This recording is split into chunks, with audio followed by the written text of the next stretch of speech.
शाहू महाराजांचा संकेत भोसलेला न्याय, संकेत भोसलेला न्याय, संकेत भोसलेला कार्यकर्त्यांना फाशी शिक्षा होत कशी नाही.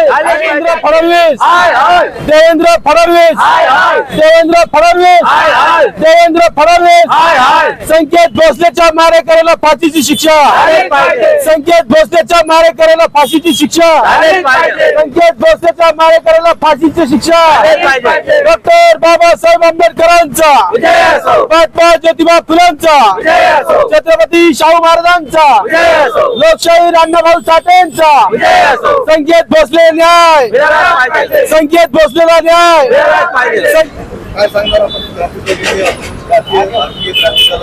महाराष्ट्रामध्ये जेव्हापासून उपमुख्यमंत्री देवेंद्र फडणवीस हे उपमुख्यमंत्री व गृह खाते त्यांच्याकडे आल्यापासून महाराष्ट्रामध्ये बहुजन आणि दलित बहुतांच्या हत्या काढण्याचं जसं काय त्यांनी सुपारी घेतली, जेव्हापासून हे गृह खाते त्यांच्याकडे आले आहे, महाराष्ट्रामध्ये आज दिवसा ढवळ्या दलित समाजाचे दिवसा ढवळ्या खून पाडले जात आहे.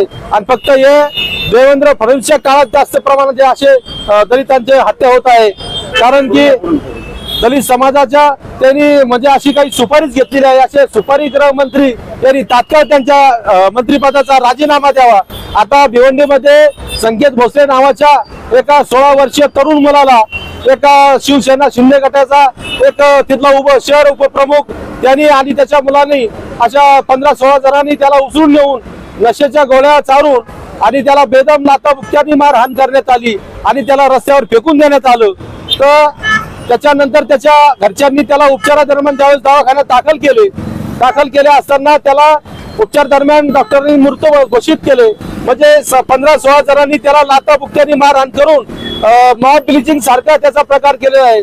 केवळ जातीय दोष ठेवून तिथला शिवसेना शिंदे गटाचा कैलास धोत्रे, करण धोत्रे आणि त्याचा जो देवा धोत्रे असे जवळजवळ ते 15-16 जण गुंडांना फाशीची शिक्षा होईल अशी भारतीय क्रांती दलची भूमिका आहे, मागणी आहे.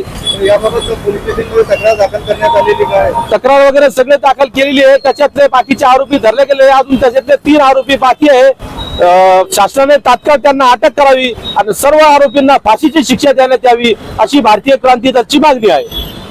आणि देवेंद्र फडणवीस यांनी तात्काळ त्यांच्या पदाचा राजीनामा द्यावा अशी भारतीय क्रांती दलची भूमिका आहे.